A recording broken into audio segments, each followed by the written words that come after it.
Dans cette vidéo, je vais développer sous forme de chapitre ma vision des choses en tant que médium concernant le réarmement des pays. En tant que médium, le réarmement actuel est une peur collective liée à l'hypothèse d'une menace non terrestre. Depuis quelques années, le monde assiste à une reprise franche des politiques de réarmement.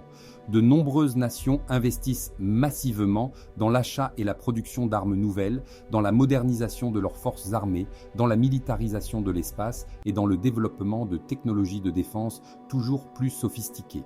Les discours officiels et la couverture médiatique présentent le plus souvent ces choix comme des mesures de protection, se prémunir contre l'agression d'un État voisin, défendre sa souveraineté, maintenir un équilibre de puissance. Cependant, au-delà des justifications pragmatiques et géopolitiques, il existe des perceptions différentes, parfois intimes, parfois intuitives, qui méritent d'être examinées. En tant que médium, je reçois et partage des visions pour l'avenir qui suggèrent une autre interprétation possible du réarmement global. Et si cette quête d'armement et de dispositifs défensifs ne se limitait pas à la peur du voisin terrestre, mais répondait aussi, consciemment ou non, à l'anticipation d'un contact ou d'une menace provenant d'ailleurs d'une intelligence non terrestre? Je n'affirme pas, je propose une hypothèse, je l'interroge et j'invite à la réflexion. Cette dissertation se proposera d'analyser cette hypothèse selon un plan en 3 parties. D'abord, en retraçant le contexte historique et géopolitique du réarmement, ensuite en explorant l'hypothèse médiumnique et ses implications pratiques, symboliques et éthiques, enfin en confrontant ces réflexions aux risques concrets et aux pistes d'action possibles. Contexte historique et géopolitique du réarmement. Causes traditionnelles et dynamiques contemporaines. Le réarmement comme réponse aux incertitudes politiques et stratégiques. Le réarmement est un phénomène ancien et relativement récurrent dans l'histoire des sociétés humaines. Face à l'instabilité, à la montée des tensions, aux ruptures d'alliances ou au développement d'innovations militaires chez un rival, les États ont toujours cherché à renforcer leurs capacités de défense. L'histoire du 19e et du 20e siècle montre que les courses aux armements peuvent précéder des conflits ou accompagner des logiques de puissance. La montée des forces navales au début du XXe siècle, la militarisation et la course aux armements pendant la guerre froide, la modernisation des forces après des traumatismes successifs montrent que la peur et la volonté de dissuasion poussent les nations à investir dans l'outil militaire. Facteurs économiques, industriels et technologiques, le réarmement n'est pas seulement une décision politique. Il résulte aussi d'intérêts économiques puissants. L'industrie de l'armement mobilise des savoir-faire, des infrastructures, des emplois et crée des lobbies influents. Par ailleurs, l'accélération technologique, intelligence artificielle, robotique, capacité spatiale, cyberdéfense transforme la nature même des menaces perçues et des réponses possibles. À ces facteurs s'ajoutent des logiques de sécurité nationale et d'autonomie stratégique qui poussent certains pays à produire localement des armements pour réduire la dépendance extérieure. La dramatique boucle d'escalade. Un phénomène central à comprendre est la boucle d'escalade. Lorsqu'un État augmente ses capacités militaires, ses voisins ressentent une menace et réagissent. Cette dynamique auto-entretenue peut conduire à des courses coûteuses et dangereuses. Ajoutons que la rhétorique nationale et médiatique alimente souvent la peur, ce qui nourrit la demande politique de réarmement. Ainsi, le contexte contemporain, tensions géopolitiques, émergence de puissances régionales, instabilité de certains États, constitue un terreau où le réarmement prospère. 2. L'hypothèse d'une menace non terrestre, formulation, sens et implication. Formulation de l'hypothèse médiumnique. L'intuition que je propose est simple et formulée comme une question. Et si le réarmement massif n'était pas seulement destiné à prévenir une agression venue d'autres États, mais préparait aussi, inconsciemment ou par anticipation, la défense contre une menace étrangère à notre monde, une intelligence non terrestre? Cette formulation n'a pas la prétention d'être une preuve scientifique. Elle est au contraire un éclairage de sens, une hypothèse proposée à la réflexion collective. Elle trouve sa source dans des visions, des impressions et une lecture symbolique des mouvements globaux actuels. Pourquoi une telle hypothèse peut paraître plausible? Plusieurs éléments peuvent rendre cette hypothèse plus crédible ou du moins compréhensible au regard des réalités actuelles. Premièrement, la militarisation de l'espace, la multiplication des satellites militaires, la création de forces spatiales et les tests d'armes anti-satellites traduisent une anticipation d'hostilités venant d'en haut. Deuxièmement, l'essor des technologies autonomes et de l'intelligence artificielle brouille les frontières entre l'humain et l'autre. Des systèmes non humains peuvent agir à grande échelle, ce qui pousse à imaginer des menaces non conventionnelles. Troisièmement, la culture populaire et les récits médiatiques, films, séries, témoignages d'observations non expliquées, influencent l'inconscient collectif et rendent plausible, dans l'imaginaire social, l'existence d'une altérité non terrestre. Implication pratique si l'hypothèse était prise au sérieux.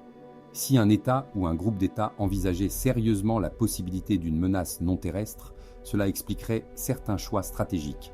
Investissement dans la détection multispectrale et l'astronomie, renforcement des capacités cybernétiques pour contrer des perturbations technologiques externes, développement de systèmes défensifs adaptatifs et résilients face à des phénomènes non conventionnels et enfin, mise en place de protocoles de coordination internationale pour gérer un contact ou une crise d'origine inconnue.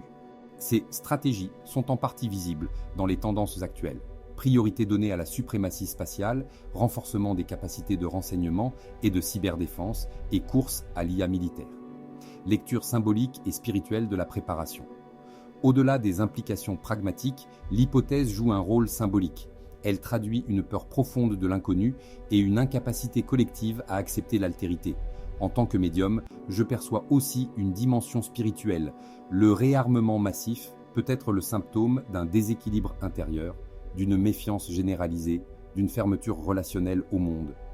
La façon dont une société se prépare à un autre radical, qu'il soit humainement étranger ou véritablement non terrestre, révèle son rapport à la peur, à la compassion et à la curiosité. Préparer uniquement des réponses violentes revient souvent à reforger des mécanismes de séparation plutôt qu'à développer des capacités d'accueil et de compréhension.